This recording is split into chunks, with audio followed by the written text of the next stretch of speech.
Bienvenidos a Entre Libros, Mate y Café, porque la vida entre libros tiene muchas vidas. Con Laura Estrada.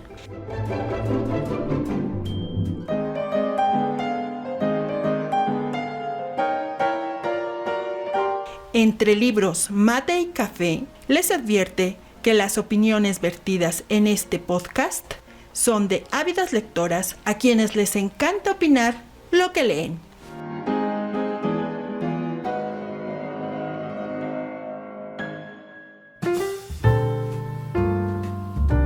Hola, ¿qué tal? Bienvenidos a Entre Libros, Mate y Café.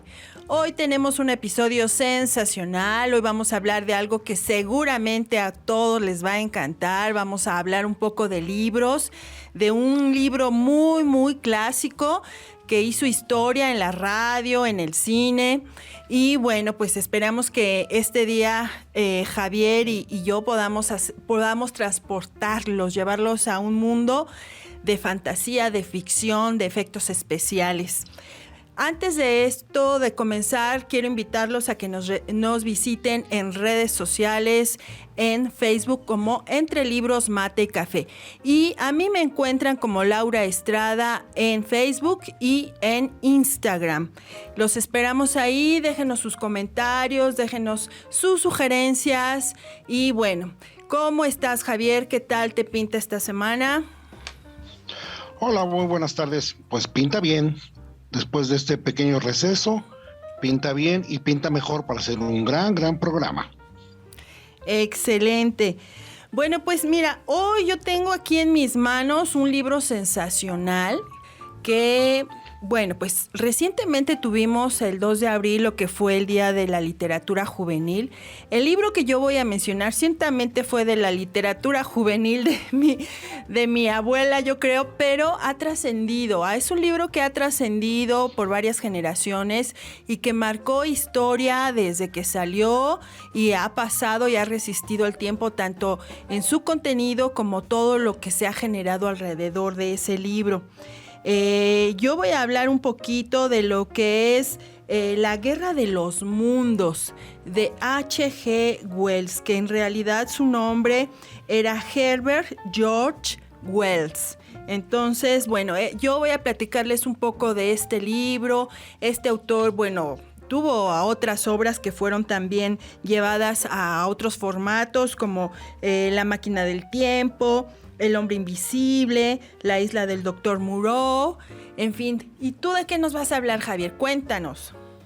Bueno, vamos a hacer un poquito más extensivo el asunto de la ciencia ficción de Herbert George Wells y cómo también esos libros tan interesantes de ciencia ficción llegaron a la pantalla grande y se convirtieron en íconos de estos libros, ya con imágenes, con personajes evidentemente resumidos y adaptados a la forma de ver de un director, pero yo creo que va a ser entretenido. Tenemos mucho material de este tipo, algunos otros trabajos que se han hecho sobre ciencia ficción, pero arranquemos con algo que nos puedas decir de Herbert George Wells. Bueno, pues mira, a mí me asombra la época en que nació porque pues nace en 1866 y muere en 1946, tuvo una larga vida, pero además sus obras reflejan una visión muy futurista, una visión muy adelantada.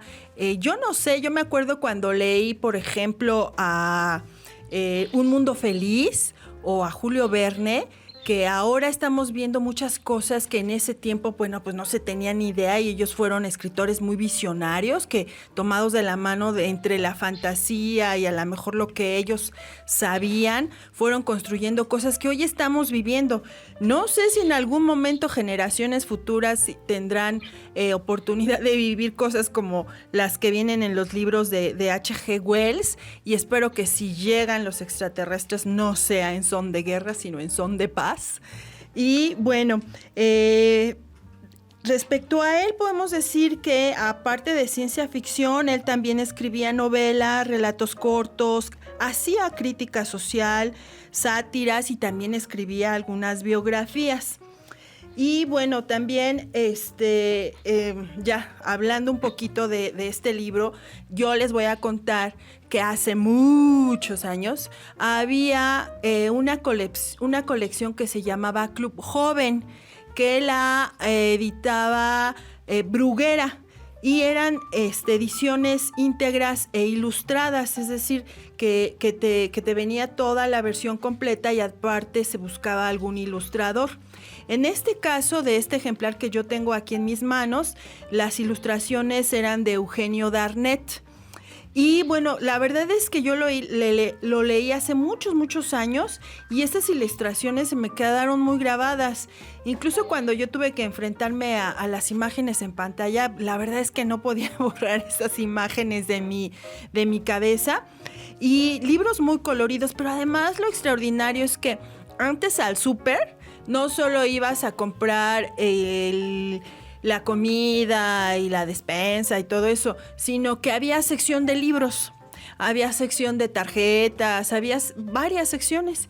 Y estos libros se podían comprar en esas secciones, no solamente en las librerías, también. De hecho, este que tengo yo en mis manos, lo compré en lo que sería un centro comercial de una tienda de un pelícano ahí muy famosa y que me costó 146 pesos. O sea, y bueno, de esta colección hay muchísimos libros más muy interesantes y pues para mí fue maravilloso sumergirme en este libro. Y bueno, también les puedo contar un poquito que H.G. Wells empieza por esta afición de escribir cuando tiene un pequeño accidente, se rompe una pierna y entonces pues pasaba mucho tiempo leyendo. Y por eso es que después, pues de ahí le nace el interés por escribir. Posteriormente él trata de tener una carrera profesional, estudia biología, pero no la puede terminar. Al final termina la carrera de zoología. Y bueno, yo creo que eso también influye mucho en sus descripciones de muchas cosas, ¿no? Él era muy observador y además podía describir diferentes organismos, ¿no? Como cuando nos habla de estos extraterrestres. Y curiosamente él tenía ideas de izquierda, o sea, él tenía ideas, precisamente por eso hacía crítica social, porque tenía estas ideas de izquierda que, bueno, pues para aquel tiempo estamos hablando que era una gran efervescencia y se veía, todo el mundo estaba en esta cuestión polarizada entre derecha e izquierda.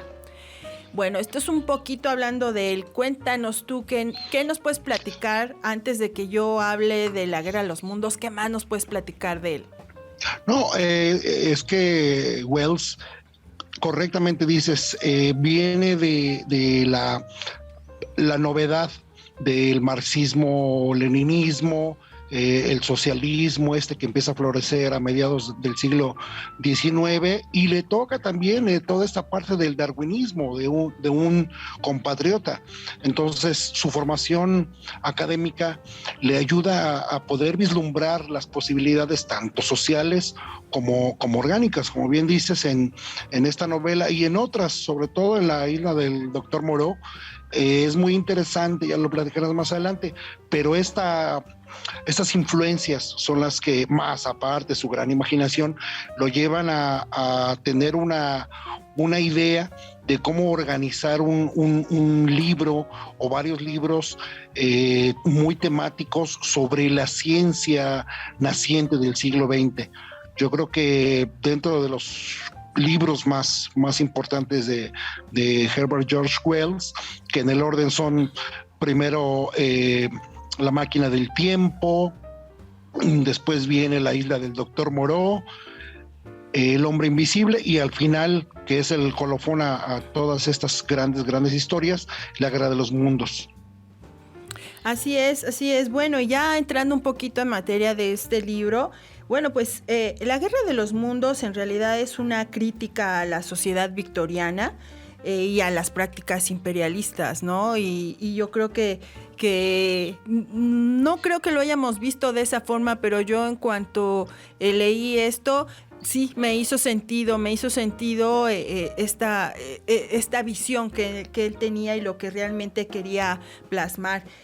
Este libro fue publicado en 1898 y bueno, es un libro sin narrador, que habla acerca de un objeto caído desde Marte y que en algún momento se entierran, luego salen a la superficie estos personajes, estos aliens que hoy llamamos aliens, y resulta que, bueno, empiezan las guerras. Está ubicada esta historia en lo que sería Inglaterra, pero bueno, ya después seguramente ustedes lo relacionan con Estados Unidos y ya vamos a ver por qué. Y bueno, esto dura 3 semanas y los alienígenas mueren por las bacterias. Es como si el mundo se hubiese reservado esta arma secreta que son las bacterias. Y bueno, aquí lo interesante de este libro es toda la historia que hay. Este libro pasa a los medios, empieza siendo una novela escrita, editada, pero también hay una historia maravillosa y fantástica que ocurrió en Estados Unidos, en el radio. Esta novela fue llevada al radio y fue de la mano de un genial actor que fue Orson Welles. El radio sale al aire el 30 de octubre de 1938 desde los estudios de la CBS y aquí la idea era que la compañía teatral Mercury iba a participar, iban a actuar, no iba a ser una narración o una lectura, sino que iba a ser, más bien fue todo un montaje que se podía tener de él.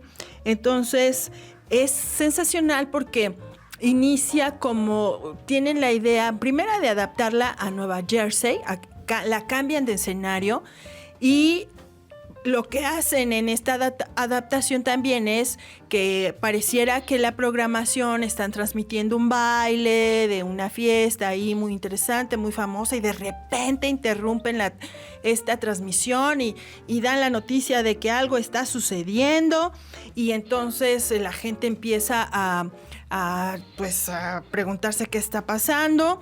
Después vuelven como si retomaran la transmisión del baile y regresan nuevamente a dar la noticia urgente. Obviamente antes de empezar el programa sí se había explicado qué era lo que iba a pasar, pero mucha gente que sintonizó después de que empezó el programa ya no alcanzó a escuchar esta preparación, esta información. Entonces se empieza a hacer una cuestión de alarma porque fue tan bueno el trabajo que estaban realizando que realmente parecía que los alienígenas estaban llegando. Y si a eso le sumamos que en ese tiempo estaba todavía saliéndose de esta cuestión de la Gran Depresión. Entonces había como una atmósfera ahí todavía de estrés, todavía de angustia en la gente, y de repente llega algo así, y bueno, yo creo que fue como un detonante o como la gota que derramó el vaso para que muchos sentimientos y muchas cosas que se tenían ahí por parte de la gente pues salieran, ¿no? Entonces se calcula que aproximadamente 12 millones de personas lo escucharon. Entonces fue un fenómeno en radio que paralizó este lugar. Fue impresionante y las noticias corrieron de manera impresionante. Entonces, bueno, esta novela entonces empieza su incursión en otros medios y lo hace pues ahora sí que causando impacto. ¿Cómo ves, Javier? ¿Qué te parece esta historia? Muy, muy interesante, pero además, desde mi punto de vista, la versión británica, que es donde refleja más Wells el poderío del Imperio Británico que tanto él criticaba, es decir, los extraterrestres llegan a la Tierra para colonizar porque son una civilización avanzada. Analogía con lo que hacía el Imperio Británico, que estaba en su apogeo, en la colonia y la expansión del imperio. Y por otro lado, esta defensa que tiene la humanidad con los microorganismos, que es su parte darwiniana, es decir, aquel organismo que no esté adaptado para sobrevivir, pues va a sucumbir ante organismos mejor adaptados.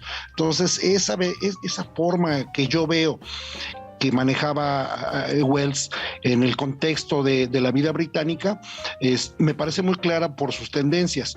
En la versión que tú comentas de radio, pues esto fue un impacto. La verdad es que el todavía inmaduro sistema de radio finalmente es lo que detona que aquellas casas que tenían el radio se impresionaban ante una narración tan brillantemente explicada, porque se maneja como una noticia, y efectivamente todavía la psicosis de la Gran Depresión del 29 hacía efectos. Entonces el ciudadano norteamericano decía, bueno, pues ya pasó la Gran Depresión y ahora nos invaden los extraterrestres, bueno, esto es casi el fin del mundo. Pero ya llegando más hacia acá, estas adaptaciones a la pantalla, a los cómics, a series, sobre todo la del 2005, la de Steven Spielberg, que yo creo que es la que todo mundo conocemos con Tom Cruise y Dakota Fanning. Yo creo que es la que más se queda en la mente, sobre todo de las nuevas generaciones. Aquellos que no tienen ese libro amarillo de Editorial Bruguera que tú tienes y que era bastante interesante, con razón yo no lo tengo, pero bueno, esta es una de las versiones, además muy, muy taquilleras. Se ha sabido explotar. Yo creo que dentro de estos 4 libros que yo mencioné de Wells, esta ha sido la de mayor impacto, ya que en el caso del Hombre Invisible, por ahí no tuvo tanta fuerza, a excepción de aquella incursión que hace Kevin Bacon en el año 2000, que es El Hombre Sin Sombra, que viene a ser una adaptación del Hombre Invisible. Pero bueno, hablando de la Guerra de los Mundos, yo creo que este impacto tan brillante que se le da en la pantalla grande o en algunos programas de televisión y en los cómics es un fuera de serie, y da parte a la explotación de estos libros de ciencia ficción, de extraterrestres, de vidas de otros mundos, etcétera, etcétera, para regodearnos a los que nos gustan la ciencia ficción, tanto leída como a veces unas buenas o otras no tan buenas versiones cinematográficas, pero siempre entretenidas y siempre nos dejan aquella parte de qué tan solos o qué tan acompañados estamos en el universo. Así es. A mí me gustaría regresarme un poquito a la melancolía del radio. A mí no me tocó la época de solamente el radio, pero sí recuerdo que todavía me tocó mucho de lo que se hacía, incluso en casi todas las casas, desde el ama de casa hasta, por ejemplo, en los talleres mecánicos, en muchos lugares, pues lo que te acompañaba el día era el radio. Era el radio, y bueno, hay un sabor ahí de nostalgia que yo sí tengo cuando pienso en este libro y en ese suceso tan impresionante. Ahora bien, para los que nos escuchan se preguntarán, ¿por qué Javier no tiene ese libro amarillo? Bueno, pues les voy a contar aquí un poquito de esta cuestión de cómo llegaban los libros a nuestras manos. Bueno, pues nosotros normalmente ahorrábamos todo el dinerito que por ahí nos podía caer cuando éramos jóvenes, y entre los dos comprábamos los libros, las colecciones, y bueno, pues llegó un momento en que cada quien tuvo que tomar sus caminos, y los libros nos los repartíamos o nos los escondíamos, y el que se quedaba con algunos pues ya la hizo. Entonces, si se preguntan por qué Javier no tiene el libro amarillo, es porque lo tiene Laura, se lo quedó. Entonces, bueno, y para mí ha sido maravilloso porque después lo pude dar a leer a mis hijos, que seguramente también lo disfrutaron muchísimo. Y bueno, ya regresando un poco a esto de la gran pantalla, bueno, pues antes del 2005, déjame decirte que en 1953 hubo una primera versión de este libro, y que bueno, ganó un Oscar por efectos especiales, y es me llamó mucho la atención que esta película, la primera, la de 1953, toma escenas de pánico de otro metraje, de otra película que se llamó Cuando los mundos chocan. Entonces, de ahí tomaron algunas escenas, diríamos ahora medio se las piratearon, y todo lo que eran los efectos del ruido, por ejemplo, de los que hacían los marcianos, lo hacían, más bien las máquinas marcianas las hacían con 3 guitarras eléctricas que luego las grababan y luego las reproducían al revés, y los sonidos que hacían en sí los marcianos, y lo que hicieron fue grabarla igual, gritos de una mujer con un hielo rozando los micrófonos y luego los ponían al revés, y así obtuvieron en ese tiempo los efectos especiales por los cuales ganaron un Oscar. Entonces eso es muy interesante, porque si regresamos a la versión de Spielberg, bueno, ahí ya estamos hablando de mucho dinero, estamos hablando ya de mucho más tecnología, estamos hablando de que esa película comenzó con $132 millones de presupuesto y terminó recaudando 704. Entonces es un dineral lo que se movió durante esta película, que también tuvo 3 nominaciones al Oscar, en mejores efectos visuales, mejor mezcla de sonido, mejor edición de sonido. Y bueno, eso creo que es muy, muy importante. Al parecer, desde la primera versión ya se estaba pensando mucho en esta cuestión de los sonidos, porque efectivamente, ¿cómo dar voz a algo que pues hasta la fecha desconocemos, ¿no? No sabemos primero si hay alienígenas y luego qué tipo de comunicación puedan hacer, cómo sean sus sonidos, en fin. Entonces, bueno, a mí me parece muy interesante. Y también recordás que para Spielberg este tema pues no era nuevo. Antes de eso, Spielberg hizo Encuentros cercanos del tercer tipo, hizo la famosa E.T., de la que todos nos acordamos, y a veces oímos E.T. y levantamos el dedito índice. No sé si te pasa a ti, Javier, ¿cómo recuerdas esas 2 películas? Sí, claro, E.T., Phone Home. Excelente película. Yo creo que entre la ciencia ficción, me parece una película, aunque con un enfoque muy, muy infantil, me parece bastante tierna, y me gusta mucho la idea del cariño por los seres, sean de este planeta o no, esa unión familiar, esa protección hacia E.T., eso me parece excelente. Yo creo que dentro de las reservas que podía tener para los años 70 cuando se hace esta película, está muy bien lograda. Y me hiciste acordar hace ratito de las versiones de los 50, cómo hacían las versiones de la lluvia y los sonidos de la lluvia y de los truenos, así con una lámina. Excelente. No cabe duda que cuando se quiere hacer un trabajo que deje huella, siempre hay imaginación para todo, ¿no? Entonces, de ahí Spielberg arranca con una serie de películas extraordinarias, y junto con George Lucas me parece que es de los hombres más creativos para llevar a la pantalla grande todas estas películas, ¿no?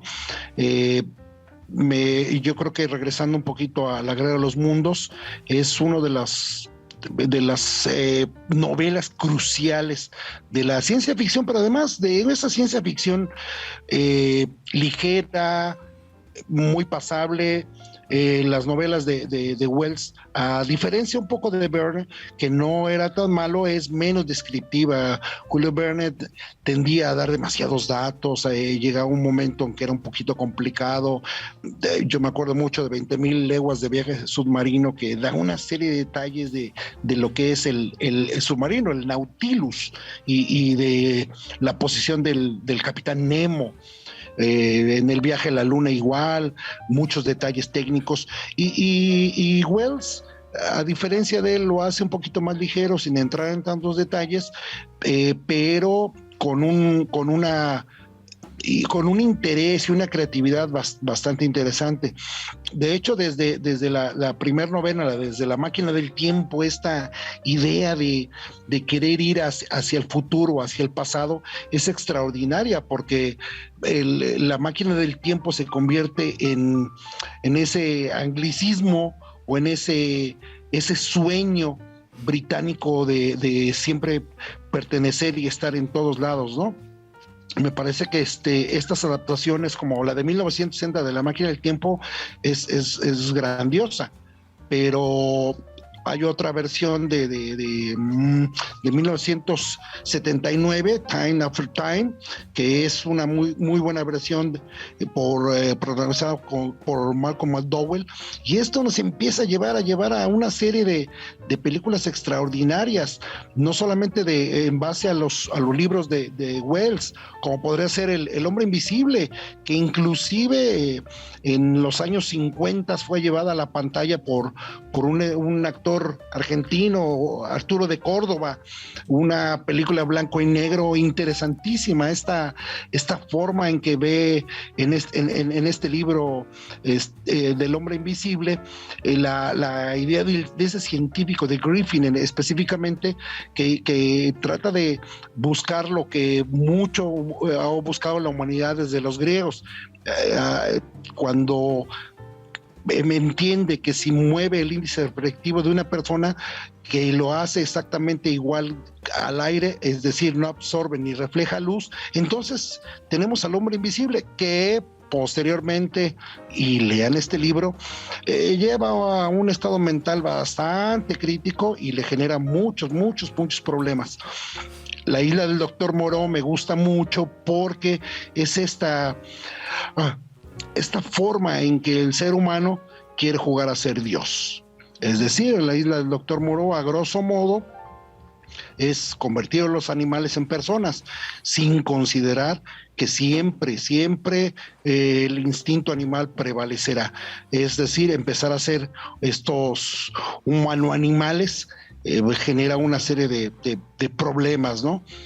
Y yo creo que esta forma en que se mueve Wells entre la gente que viene del espacio, entre la ambición humana por jugar a ser Dios, eso llena mucho, es muy rico, y entonces nos da una perspectiva de cuál es la verdadera condición humana, hacia dónde vemos, hacia arriba, hacia abajo o hacia en medio. Así es, yo creo que en el terreno de la ciencia ficción es donde el ser humano puede dar más rienda suelta a estas ideas, ¿no? O a esta comezón que siempre ha tenido el ser humano entre la trascendencia y entre la idea de no estamos solos. Y es a través de genios como H.G. Wells, que es como se le reconoce más, que estas ideas pueden salir y aunadas a una gran fantasía y a una habilidad increíble para narrar y dar cohesión a este tipo de libros. Creo que la ciencia ficción ahí nos ha dado la oportunidad de muchas cosas. Igual, como decías, El hombre invisible, o sea, pensar en esta cuestión de poder estar sin que los demás te vean, porque creo que hay también siempre esa curiosidad, ¿no? De querer saber cómo se mueven los demás, qué hacen, qué piensan, de querer escudriñar en la vida de los demás sin que se enteren, sea cual sea la motivación, pero siempre está ahí esa idea, ¿no? Yo creo que incluso de ahí parten muchos realities que se vieron en las últimas décadas, ¿no? Por ejemplo, como El Gran Hermano y todo esto, para pues indagar y ver un poquito dentro de la vida de las personas sin que te vean, o tener la sensación de que no te están viendo, aunque sabes que sí los están viendo. Creo que esa es una parte que dentro de la ciencia ficción muy bien se puede realizar, se puede llevar a cabo, y lo importante y lo interesante es cuando pasa de la imaginación del autor y se une a otro genio que pueda llevar a la pantalla y que nos pueda regalar en imágenes lo que ya hemos tratado de de nosotros mismos, en nuestra propia imaginación, crear. Y entonces de repente, cuando se leen estos libros y vas a la gran pantalla, podrás o no estar de acuerdo, o a lo mejor te sorprende, ¿no? Como bien decías, George Lucas, que creó cosas maravillosas que uno no se podría imaginar y que te sorprenden y van más allá de lo que uno pudo haber pensado o imaginado, ¿no? Y además también, igual, ¿no? Recordar esta cuestión de la gran pantalla. Pues ahora las salas cinematográficas son más pequeñas y está el plus del sonido, que es pues con mucha más tecnología. Pero yo recuerdo también cuando estas películas se estrenaban y que, por ejemplo, la de E.T., ¿no? Que todavía había salas con muy, muy grandes, donde había mucha gente dentro de la sala y eran unas pantallas gigantescas y bueno, o sea, se hacían unas filas enormes y todo lo que representa ir al cine, vivir el cine, las palomitas, la familia, te preparabas desde antes, si se podía se compraban los boletos y si no había que hacer filas y filas y luego cuando ya salías y todos platicando y comentando la película, entonces es una cosa maravillosa cuando puedes unir dos artes, ¿no? Cuando puedes unir este tipo de obras y llevarlas a lo que fuera la gran pantalla. ¿Qué te parece? Sí. Y mira, para muestra un botón, el tema de esta fantasía, de esta invisibilidad, pues no pasa de moda. Y para mencionar algo, nada menos que tenemos a Harry Potter. Harry Potter, que tiene su capa esa tan exitosa, estas novelas de Joanne Rowling, donde Harry Potter, Hermione Granger y Ron Weasley pues son los protagonistas en esta escuela de Hogwarts de magia, hechicería, donde bueno, ya entra otro tipo de fantasía, ¿no? Pero finalmente sigue siendo un tema recurrente en la ciencia ficción, ¿no? ¿Cuál es el lugar que tiene el hombre? ¿Cuál es el fin? ¿A dónde llegar? Y en el caso de estos libros, me viene también a la mente este libro de Arthur Clarke, La Odisea Espacial, que se amarraría mucho con La Guerra de los Mundos. Fue también una novela del 68 muy, muy, muy, muy excelente y que nos deja como enseñanza. ¿Qué lugar ocupa el hombre en el infinito? ¿Qué es el tiempo, la vida, la muerte? Claro. Y como esas vienen otros que yo veo muy relacionados a los libros de Wells, Tarzán, por ejemplo, que vendría a ser mucho parecida a la isla del Doctor Moreau, y en el caso del Hombre Invisible veo a esta gran novela de Robert Louis Stevenson, el extraño caso del Dr. Jekyll y Mr. Hyde, donde este trastorno mental por ir más allá de lo humanamente posible, te digo, yo le hermano mucho con el Hombre Invisible. Y bueno, ya después dentro de todo esto viene una serie de yo creo que a partir de los años 50 se destapa toda esta gama de ingenio, el famosísimo libro de Ian Fleming, el James Bond, el 007, que ha sido totalmente rentable y que para inclusive algunos actores como Sean Connery, Pierce Brosnan, ha sido el pináculo de su carrera, ¿no? Los Juegos del Hambre de Susan Collins. Híjole, yo creo que hay muchas buenas ciencia ficción.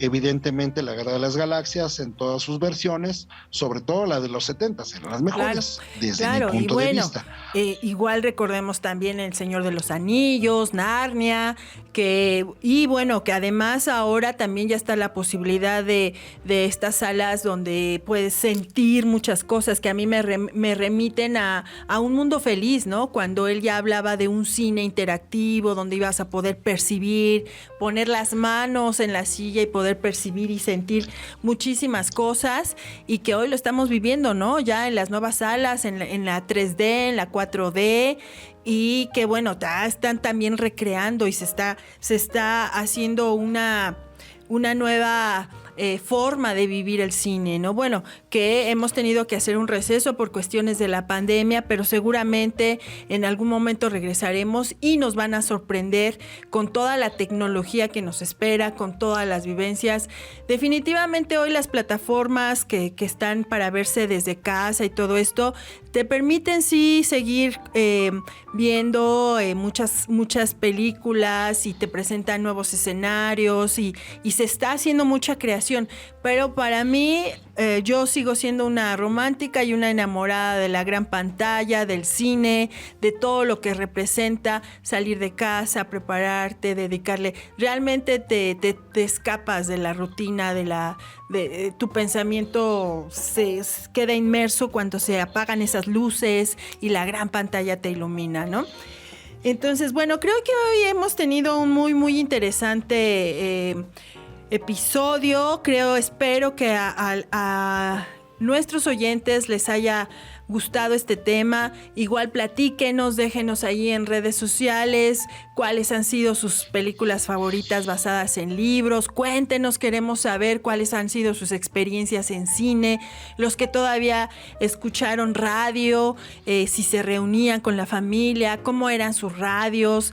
Recordemos la famosa banda FM o la banda AM, amplitud modulada, frecuencia modulada, en fin, todo eso que hoy todo es digital o la mayoría es digital, pero bueno, llegamos a tener estas cuestiones de otro tipo de medios de comunicación.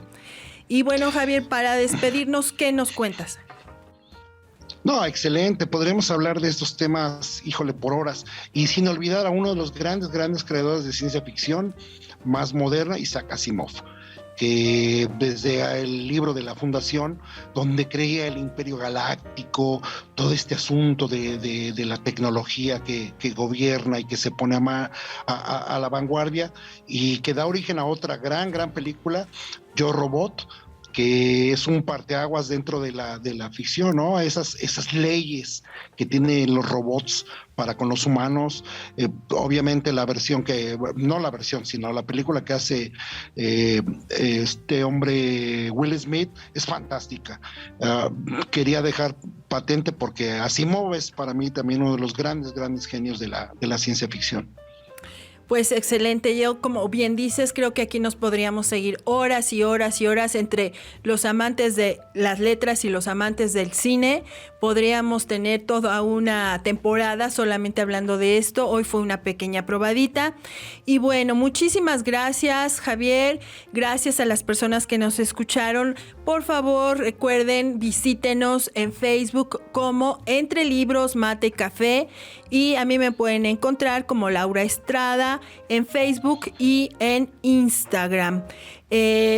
Pónganos ahí sus comentarios, sus sugerencias y bueno, desde los estudios de Switch Podcaster estaremos y seguiremos platicando sobre temas muy interesantes que tienen que ver con libros y la vida. Y recuerden que la vida entre libros tiene muchas vidas.